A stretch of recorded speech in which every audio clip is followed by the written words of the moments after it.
These new numbers. We're joined now by Fox analyst and co-host of The Five, our old friend Juan Williams. Juan, thanks for joining us. My pleasure.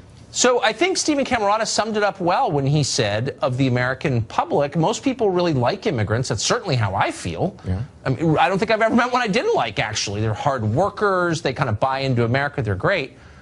But the macro question remains unanswered, which is, what's the effect on the population here? You can't switch out your population to this degree and not have some kind of social volatility. Why does the average person not get to weigh in on this very often, do you think?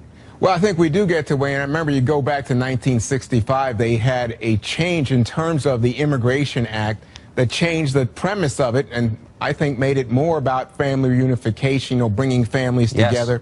And then you have the argument in the current context, I think especially after last year's campaign, Tucker, where there's sort of a populist tribal instinct that says, wait a second, these people are coming in and it's a zero-sum game. They may be taking jobs, they may be driving wages down, but what we've seen from studies is that long-term, in fact, they generate economic activity, create jobs, and then you have people held up like, Sergey Brin at Google or remember Steve Jobs That's not at a Apple. Serious economic point. I mean, nobody argues with real data that our current immigration policy is a net boon to the economy. Oh, yeah, they do. If it were, California wouldn't have, with the most immigrants in the country, the most people in poverty, which it now does. California is far poorer than it was when I grew up there, and there's only one reason: immigration. So that's not really a point. No, wait a second. I'm interested in hearing you on this because California, first of all, their economy is doing pretty good. You said a high level of people who are impoverished, and they have a very high immigrant population. As you just heard from Stephen, a high percentage of children in our country who live in poverty are in immigrant families. That means they're at the lowest level of income. They're competing at the lowest level. Exactly. And they're doing everything they can to get a foothold in our society. It doesn't mean that it's a negative in terms of the American economy, though. Right. Well, that's, I mean, I don't think you're making the point with respect, but let me ask you a bigger question here. So we're at a moment, and every survey shows it, of total division within our society. People have less in common with each other than they've ever had. And we're asking basic questions like, what ties us all together? Why are we all in this together?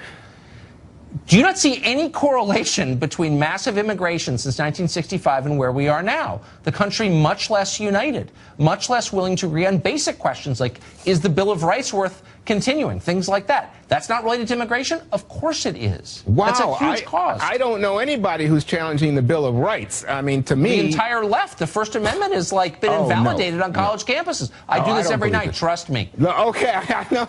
I watch it. But I'm going to say, I think, in fact, what the key here, and I feel like I'm reiterating something Stephen said earlier, is assimilation.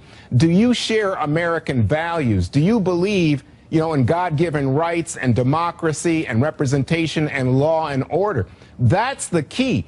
But it's not about, at this point, a sort of tribal fight between native-born Americans and immigrants. So if we're trying to tell immigrants that law and order is a core American value, which it is a core Western value, what is the message we send with, say, sanctuary cities or the Dreamers? Aren't we telling them in the clearest possible terms that when it's politically inexpedient, we ignore the law? That's exactly the message we're sending to our newest immigrants. You have a right to be here illegally. That's what the left is telling them every day. That's the law and order you hope to inculcate in our immigrant population? Well, I don't see it as the left. I'm listening to you because when I hear from the Chamber of Commerce, when I hear from the Sheriff's Association... they're for it too, you're right. Oh, so that's who I'm here. That's not the left, Tucker. That's not the left. No, that's a fair point, and a point that I often make on the show. Business interests and the radical social left are aligned on this. But when Nancy Pelosi congratulates Dreamers for coming here illegally and says, thank you for breaking the law that the Congress, which she's in, passed, does that send a law and order message, do you think, to immigrants?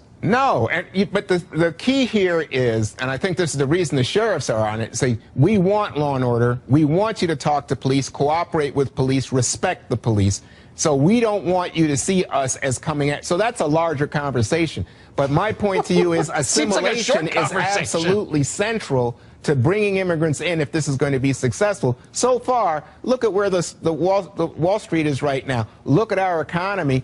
Our economy is not suffering because of immigrants. No, and in fact, immigrants are a massive boon for the affluent. I mean, it's cheap household labor. That's why they love it. They love it. No one loves it more than rich people. It's just the middle class getting shafted, as you know. Juan, thank you for joining us. My pleasure.